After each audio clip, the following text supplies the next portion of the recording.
తప్పులు చేయడం తన జన్మ హక్కని పాకిస్తాన్ అనుకుంటూ ఉంటుంది. ఆ తప్పులకు భారీ మూల్యం చెల్లించాల్సి వచ్చినా కుక్కతోక వంకరలా పాక్ తన బుద్ధిని మార్చుకోవడం లేదు.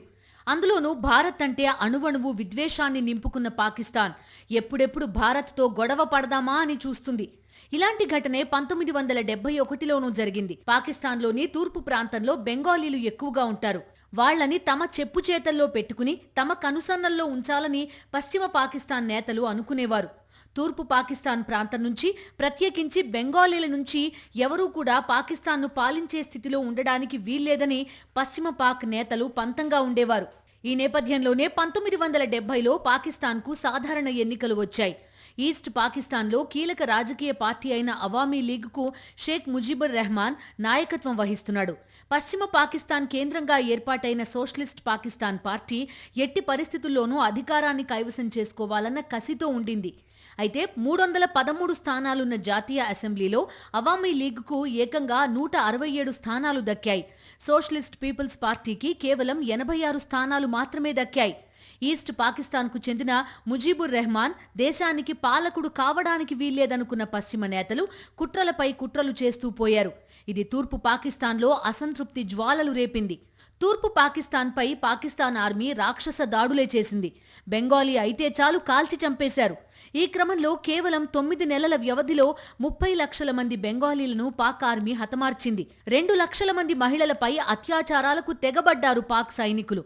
నిరంకుశ పాలకుల రాకాసి దాడులు తట్టుకోలేక 10 లక్షల మంది దాకా ప్రజలు తూర్పు పాకిస్తాన్ నుండి భారత్కు శరణార్థులుగా వెళ్లిపోయారు.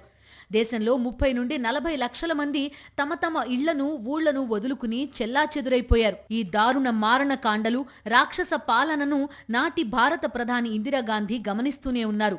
పరిస్థితిని మనమేమన్నా చక్కదిద్దగలమా అని నాటి ఆర్మీ చీఫ్ మానిక్ షాని పిలిచి అడిగారు ఇందిరాగాంధీ. తనకు కొంత సమయం ఇస్తే ఖచ్చితంగా పాకిస్తాన్కు గుణపాఠం చెప్పొచ్చునని షా అన్నారు.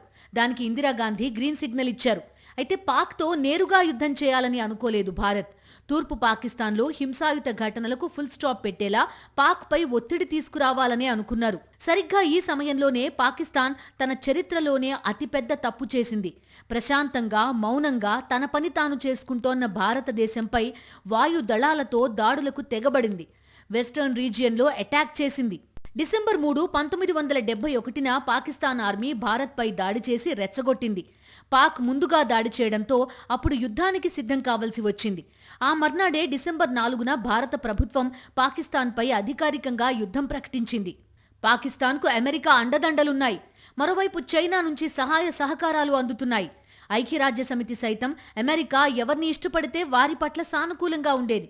వీటిని మించి ఇతర దేశాల నుంచి సంపాదించుకున్న ఆయుధ సంపత్తి కూడా పాకిస్తాన్కు ఉంది.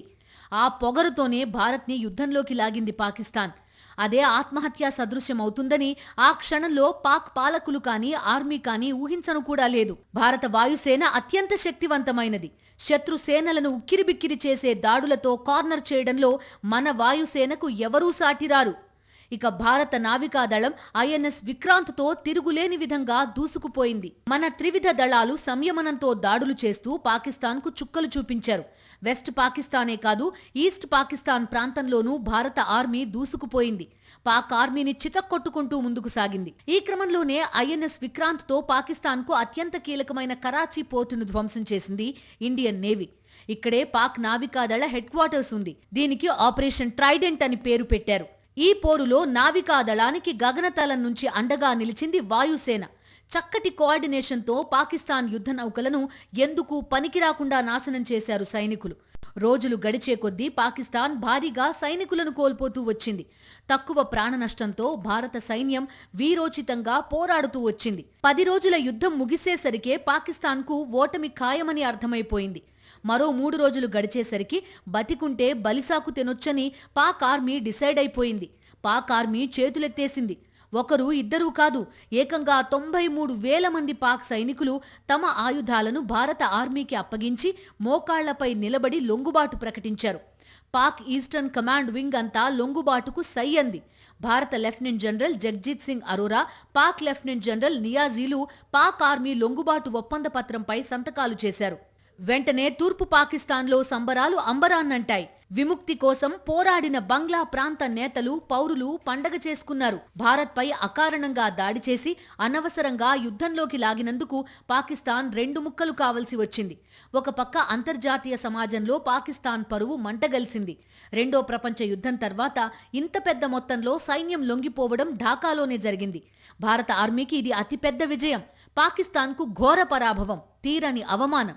తన బలం ఏంటో తాను చూసుకోకుండా భారత బలాన్ని తక్కువగా అంచనా వేసి యుద్ధోన్మాదంతో ముందుకు దూకినందుకు పాకిస్తాన్ మోకాలి చిప్పలు పగిలిపోయాయి. ఈ పరాజయాన్ని పాక్ ఇప్పటికీ మర్చిపోలేకపోతోంది. దీని తర్వాత పాకిస్తాన్ భారత్పై చేసిన పరోక్ష దాడులన్నీ కూడా 1971లో ఓటమికి ప్రతీకారం తీర్చుకోవాలన్న కసిలోంచే పుట్టాయి. కసి ఉంటే సరిపోదు కదా, శక్తి సామర్థ్యాలు కూడా ఉండాలి. పాక్ వాటి కోసం వెతుక్కుంటే మంచిది.